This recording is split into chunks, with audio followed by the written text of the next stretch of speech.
Good morning बच्चों। आज हम लोग भूगोल विषय के अंतर्गत अध्याय 5 उद्योग इस पाठ को शुरू कर रहे हैं। उद्योग का मतलब होता है आर्थिक गतिविधियाँ जो वस्तुओं के उत्पादन, खनिजों के निष्कर्षण और सेवा व्यवस्था से संबंधित हैं, वही उद्योग है। इस पाठ में जो है हम विभिन्न प्रकार के उद्योगों के बारे में पढ़ेंगे। तो पाठ यहाँ से शुरू करते हैं। क्या आपने कभी यह विचार किया है कि लिखने की अभ्यास पुस्तिका जो आप इस्तेमाल में लाते हैं वह विनिर्माण की लंबी प्रक्रिया के बाद में आपके पास पहुंचती है। विनिर्माण का मतलब क्या होता है? कच्चे माल को उत्पादों के रूप में परिवर्तित करना, यही विनिर्माण है। इसके जीवन की शुरुआत जो है वृक्ष से होती है। इसे काटा जाता है और लुगदी मिल तक ले जाया जाता है। वहाँ वृक्षों की लकड़ी को संसाधित एवं काष्ठ लुगदी में परिवर्तित किया जाता है। काष्ठ लुगदी को रासायनिक द्रव्य के साथ मिलाया जाता है और अंततः मशीनों के द्वारा कागज के रूप में परिवर्तित किया जाता है। यह कागज प्रेस में आता है और रसायनों से निर्मित स्याही का इस्तेमाल पृष्ठों एवं रेखाएं छापने में किया जाता है। इसके उपरांत पृष्ठों की अभ्यास पुस्तिका के रूप में बांधकर व पैक करके बिक्री के लिए बाजार भेज दिया जाता है। अंत में यह आपके हाथों में पहुंचती है। ठीक है, अंत में यह आपके हाथों तक पहुंचती है। फिर आता है द्वितीयक क्रियाकलाप या विनिर्माण, दोनों एक ही है। द्वितीयक क्रियाकलाप या विनिर्माण में कच्चे माल को लोगों के लिए अधिक मूल्य के उत्पादों के रूप में परिवर्तित किया जाता है। जैसे कि आपने देखा, लुगदी कागज के रूप में और कागज अभ्यास पुस्तिका के रूप में। ये विनिर्माण प्रक्रिया के दो चरणों को प्रदर्शित करते हैं। उद्योग का संबंध आर्थिक गतिविधि से है। उद्योग का संबंध जो है आर्थिक गतिविधि से है, जो कि वस्तु के उत्पादन, खनिजों के निष्कर्षण अथवा सेवाओं की व्यवस्था से संबंधित है। इस प्रकार लोहा और इस्पात उद्योग वस्तुओं के उत्पादन से संबंधित है। कोयला खनन उद्योग कोयले को धरती से निकालने से संबंधित है तथा पर्यटन सेवा देने से उद्योग जो है संबंधित है। और इसके बाद में उद्योगों का वर्गीकरण जो है किस आधार पर किया गया है, इसे पढ़ते हैं। तो उद्योगों का वर्गीकरण जो है जिस आधार पर किया गया है उसे हम आज जानते हैं। उद्योगों का जो वर्गीकरण है वह कच्चा माल, आकार और स्वामित्व के आधार पर किया जाता है। कच्चा माल वह जो है किस प्रकार का मतलब कच्चा माल कहाँ से प्राप्त हो रहा है। आकार जो है उसका बड़ा आकार है या छोटा आकार है। स्वामित्व मतलब उसका स्वामी कौन है, उसके आधार पर उसका वर्गीकरण किया गया है। कच्चा माल जो है हम कच्चा माल के उद्योग के आधार पर उद्योग जो है कृषि आधारित भी हो सकता है। मतलब कि कच्चा माल जो है कृषि के द्वारा भी हमको कच्चा माल प्राप्त हो सकता है, खनिज के द्वारा भी प्राप्त हो सकता है, समुद्र से भी प्राप्त हो सकता है और वनों से भी प्राप्त हो सकता है। इसीलिए वर्गीकरण जो उद्योगों का किया गया है ये उसे कच्चे माल के आधार पर किया गया है। ठीक है, इसके बाद देखिए यहाँ पर कृषि आधारित उद्योग कच्चे माल के रूप में वनस्पति और जंतु आधारित उत्पादों का उपयोग करते हैं। खाद्य संसाधन, वनस्पति तेल, सूती वस्त्र, डेयरी उत्पाद और चर्म उद्योग कृषि आधारित उद्योग के उदाहरण हैं। खनिज आधारित उद्योग प्राथमिक उद्योग है जो खनिज अयस्कों का उपयोग कच्चे माल के रूप में करते हैं। इन उद्योगों के उत्पाद अन्य उद्योगों का पोषण करते हैं। अयस्क से निर्मित लोहा खनिज आधारित उद्योगों का उत्पाद है। यह कई अन्य उत्पादों के विनिर्माण के लिए कच्चे माल के रूप में प्रयुक्त किया जाता है, जैसे भारी मशीनें, भवन निर्माण सामग्री तथा रेल के डिब्बे बनाने में। समुद्र आधारित उद्योग सागरों और महासागरों से प्राप्त उत्पादों का उपयोग कच्चे माल के रूप में करते हैं। समुद्री खाद्य प्रसंस्करण, ये जो उद्योग है मत्स्य तेल निर्माण इसके कुछ उदाहरण हैं।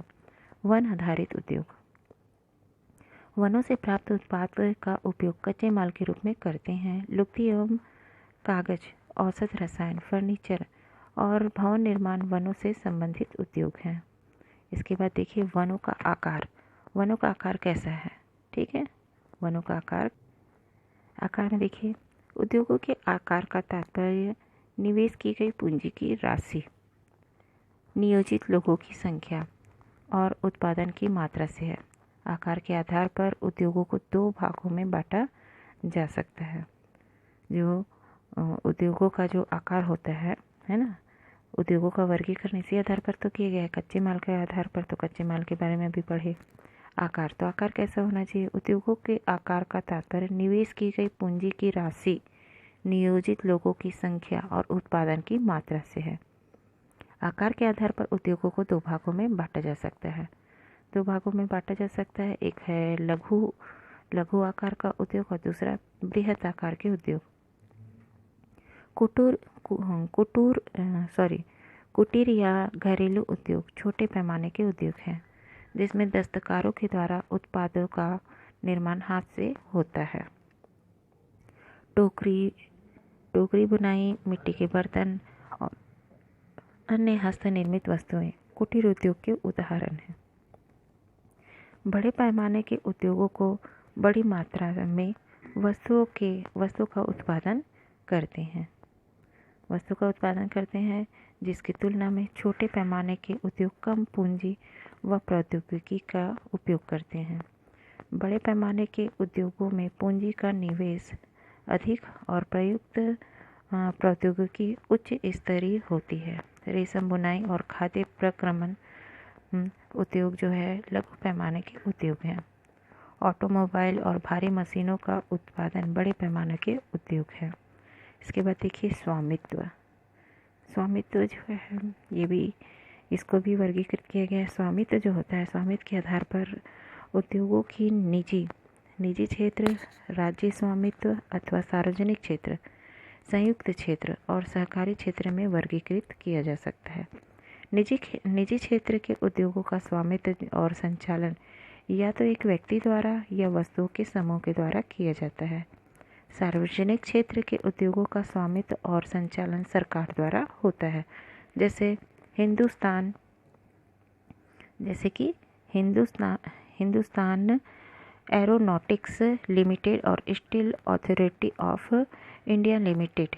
संयुक्त क्षेत्र के उद्योगों का स्वामित्व और संचालन राज्यों और व्यक्तियों अथवा व्यक्तियों के समूह द्वारा होता है। मारुति उद्योग लिमिटेड संयुक्त क्षेत्र के उद्योगों का एक उदाहरण है। सहकारी क्षेत्र के उद्योगों का स्वामित्व और संचालन कच्चे माल के उत्पादों या पूर्तिकरों, कामगारों अथवा दोनों द्वारा होता है। आनंद मिल्क यूनियन लिमिटेड एवं सुधा डेयरी सहकारी उपक्रम के उत्तम उदाहरण हैं। इसके बाद देखिए उद्योगों की अवस्थिति को प्रभावित करने वाले कारक। उद्योगों की अवस्थिति को कौन कौन से कारक जो हैं प्रभावित करते हैं? इसमें है वे कारक जो उद्योगों को अवस्थिति को प्रभावित करते हैं। कच्चे माल की उपलब्धता, भूमि, जल, श्रम, शक्ति, पूंजी, परिवहन और बाजार हैं। उद्योग उन्हीं स्थानों पर केंद्रित होते हैं जहां इनमें से कुछ या ये सभी कारक आसानी से उपलब्ध होते हैं। कभी कभी सरकार कम दाम पर विद्युत उपलब्धता, कम परिवहन लागत तथा अन्य अवसंरचना जैसे प्रोत्साहन प्रदान करती है ताकि पिछड़े क्षेत्रों में भी उद्योग स्थापित किया जा सके। औद्योगिकीकरण प्रायः नगरों और शहरों का विकास एवं वृद्धि होती है। देखिए यहाँ पर उद्योगों की अवस्थिति को प्रभावित करने वाले कारक बता रहा है। कोई भी उद्योग स्थापित करने के लिए हमको जो आवश्यकताएं जो चाहिए होता है उसके बारे में बताया जा रहा है। यहाँ पर आपको एक डायग्राम दिखाया जा रहा है जिसमें बताया जा रहा है जैसे कोई भी उद्योग है, जैसे फैक्ट्री है, उसको स्थापित करने के लिए हमको वहाँ पर संचार के साधनों की भी ज़रूरत होती है, परिवहन की भी आवश्यकता होती है, क्योंकि कोई भी तैयार माल होगा या फिर कोई भी कच्चा माल लाना होगा फैक्ट्री तक तो उसके लिए सड़क की सुविधा होगी तभी वहाँ परिवहन जो है पहुँच सकता है।